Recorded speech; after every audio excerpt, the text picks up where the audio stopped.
और नबी सल्लल्लाहु अलैहि वसल्लम ने दज्जाल से खबरदार किया ना, तो नबी सल्लल्लाहु अलैहि वसल्लम ने एक जुमला बोला जिस पे मैं स्टकन हो गया। वो कौन सा? नबी सल्लल्लाहु अलैहि वसल्लम ने कहा कि नूह के बाद कोई पैगंबर ऐसा नहीं जिसने दज्जाल से ना डराया हो अपनी कौम को। नबी सल्लल्लाहु अलैहि वसल्लम ये भी तो कह सकते थे कि आदम से पहले कोई के बाद कोई पैगंबर ऐसा नहीं। अब देखें, नूह और आदम के दरमियान में भी तो पैगंबर है ना, बेशक ऐसे ही है। तकरीबन 11, अगर मैं गलत 11 या 12 नस्लें हैं। मसलन हज़रत अदरीस जो हैं वो आदम अलैहिस्सलाम की 7वीं नस्ल है, और अदरीस जो उसके बाद नूह अलैहिस्सलाम अदरीस की 4थी नस्ल है, पड़पोते हैं उनके। ठीक है, अब ये 11-12 नस्लें बन जाती हैं। इन 11-12 नस्लों में जिन पैगंबरों को मैं जानता हूँ, जो आप जानते हैं, उनमें शीत अलैहिस्सलाम है, उनमें अदरीस अलैहिस्सलाम है।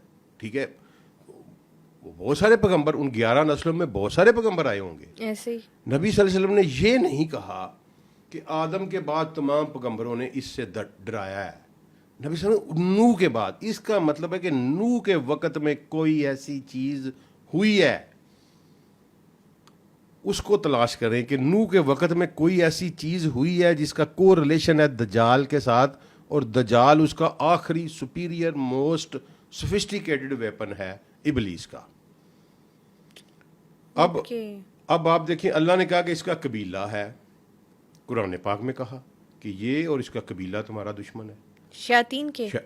शैतान का, इबलीस का। उसके ये चूंकि जिन्नात में से है, इनके आगे बच्चे भी होते हैं, इनकी शादियां भी होती हैं। ठीक है, इनकी उम्रें भी सैकड़ों सालों में हैं। शैतान हमसे पहले इस दुनिया में थे। शयातीन नहीं आप कह सकते, जिन्नात। जिन्नात। ठीक है, जिन तो शैतान बन गया ना। ठीक है ना जी? बिल्कुल। बेसिकली तो वो अपने बेसिक मुआद में तो वो जिन है ना। और जिन्नों में से एक बुजुर्ग ने लिखा था कि उन्हें एक जिन मिला, तो पूछा कि तुम कितने हो दुनिया में। तो उसने कहा अगर अल्लाह हुक्म दे दे और हम तुमको नजर आने लग पड़े ना, तो तुम्हें हम हर तरफ हम ही नजर आएंगे। 15 माह ह्यूमन जो है, 9 माह का हमल होता है औरत का, जिसको हम जेस्टेशन पीरियड कहते हैं। ऐसे हर जानदार का मुख्तलिफ है, किसी का 2 माह है, किसी का 4 माह, 5 माह है। जिन्नात का 15 माह है, हाथी का 2 साल है, जिन्नात का 15 माह है। ठीक है, 15 माह का हमल होता है, और एक हमल में 6 से 7 बच्चे देती है एक जो जिन्ना होती है। तो उनकी पॉपुलेशन फिर किस ठीक है, हिसाब और से फिर होगी? इनकी उम्रें भी सैकड़ों साल में हैं। और उनमें बहुत कम ऐसे हैं जो मुसलमान हैं, जो उन्होंने नबी सल्लल्लाहु अलैहि वसल्लम पे ईमान लेके आए और उनकी आगे नस्ल चल रही है। ठीक है, बहुत कम है वो। बाकी सारे के सारे जो हैं वो हमारे पीछे लगे हुए हैं।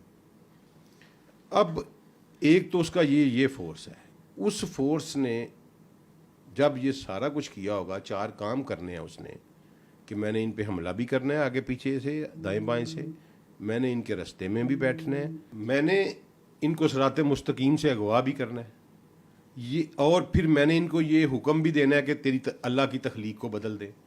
ये 4 कामों के लिए वो कोई फोर्स बनाएगा ना, कोई जमात बनाएगा, कोई कानून बनाएगा, कोई ज़ाब्ते बनाएगा, ऐसे तो नहीं बैठा हुआ।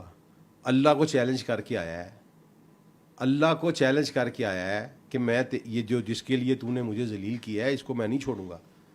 अल्लाह ने कहा ठीक है, तू देख ले, मैं तुझे मोहलत देता हूँ, कर ले जो करना है। ठीक है, अब ये कंसेप्ट क्लियर रखिएगा कि इब्लीस कोई अल्लाह की मुतहारब कुव्वत नहीं है। अल्लाह के आगे वो कुछ भी नहीं है, उसकी कोई हैसियत ही नहीं है मेरे अल्लाह के सामने। बेशक वो अल्लाह की तख्लीक करदा एक कुव्वत है, अल्लाह से ही मोहलत लिए हुए। यानी मेरी बात इंसान समझिए कि को अल्लाह बहका की रहा है तख्लीक करदा है, अल्लाह से मोहलत लिए हुए, और अल्लाह की खुदाई और अल्लाह की रबूबियत को वो मानता है। उसकी दुश्मनी उसने हमारे साथ है, अल्लाह को तो वो चैलेंज उसने कभी नहीं किया। यानी वो इंसान को डिग्रेड करना इंसान का दुश्मन है वो। ठीक है जी, और अल्लाह ने उसे कहा अदुव्वुन मुबीन। अब उसकी जो अरेंजमेंट है ना जी, वो उसको आप कोई नाम दे लें, लेकिन उसने वो अरेंजमेंट आदम से शुरू कर दी।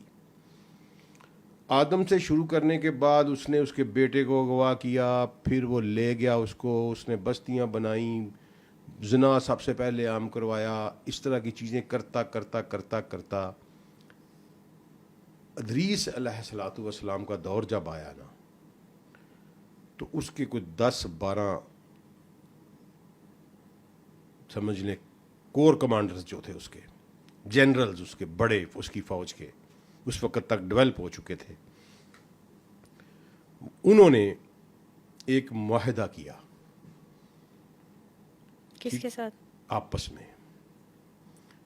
अब बाइबल का एक वर्जन है, इथोपियन बाइबल उसको कहती है, उसमें एक बुक है, बुक ऑफ इनॉक।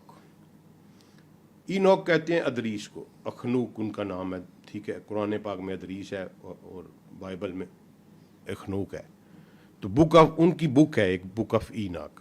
ओके। मैं इथोपियन बाइबल को सबसे ज़्यादा अथेंटिक मानता हूँ, सबसे, जितनी बाइबल्स के वर्जन है ना 4-5 दुनिया में, मैं सबसे ज़्यादा अथेंटिक इथोपियन बाइबल को मानता हूँ। वो इसलिए कि मेरे नबी सल्लल्लाहु अलैहि वसल्लम की ज़िंदगी में एक ट्रेस मिलता है जिससे लगता है कि इथोपियन बाइबल जो है वो सबसे ज़्यादा अथेंटिक है, अगरचे वो भी तब्दील शुदा है, क्योंकि इथोपिया का जो किंग था, आज का जो इथोपिया है, उस वक़्त का एबिसीनिया या हबशा था, और उसका जो किंग था नजाशी, वो नबी करीम सल्लल्लाहु अलैहि वसल्लम को उसने बगैर देखे, बगैर मिले पहचान लिया था और इन पे ईमान ले आया था। अच्छा। और नबी सल्लल्लाहु अलैहि वसल्लम के जो ख़त, उसके साथ 2 ख़त महफूज हैं आज भी तारीख में, वो इतने बेतकल्लफ है कि जिससे ऐसे लग रहा है कि इनकी कोई बहुत ज़्यादा पुरानी दोस्ती है। मतलब देखिए ना, एक बंदे को आप जानते नहीं, तारीख कहती है कि आप कभी गए नहीं वहाँ, और आप उसको पहला ख़त लिख रहे हैं और लिख रहे हैं कि मैं अपने चचाजाद भाई को तेरे पास भेज रहा हूँ, इनको पनाह देना और इनका ख्याल रखना, और वो पनाह भी देता है, वो ख्याल भी रखता है।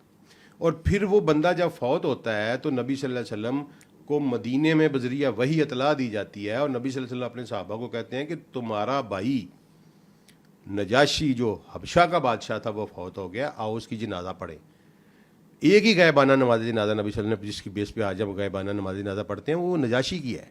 ओके। इसके अलावा कोई गायबाना नमाज जनाजा नबी सल्लल्लाहु अलैहि वसल्लम ने पढ़ी, वो सिर्फ सैयदना नजाशी की है। और फिर नबी सल्लल्लाहु अलैहि वसल्लम फरमाते हैं कि हबशियों को कभी बुरा ना कहो, जन्नत के 12 सरदारों में से 4 हबशी हैं। फिर नबी सल्लल्लाहु अलैहि वसल्लम गिनवाते हैं कि कौन कौन हबशी हैं, लुकमान हकीम, सैयदना नजाशी, सैयदना बिलाल हबशी। इसका मतलब है कि वो इथोपिया में वो क्रिश्चियन था, वो उस बाइबल को पढ़ रहा था, और उस बाइबल को पढ़ के उसने नबी सल्लल्लाहु अलैहि वसल्लम को बगैर मिले पहचान लिया कि ये पैगंबर का वक़्त है, आ गया है।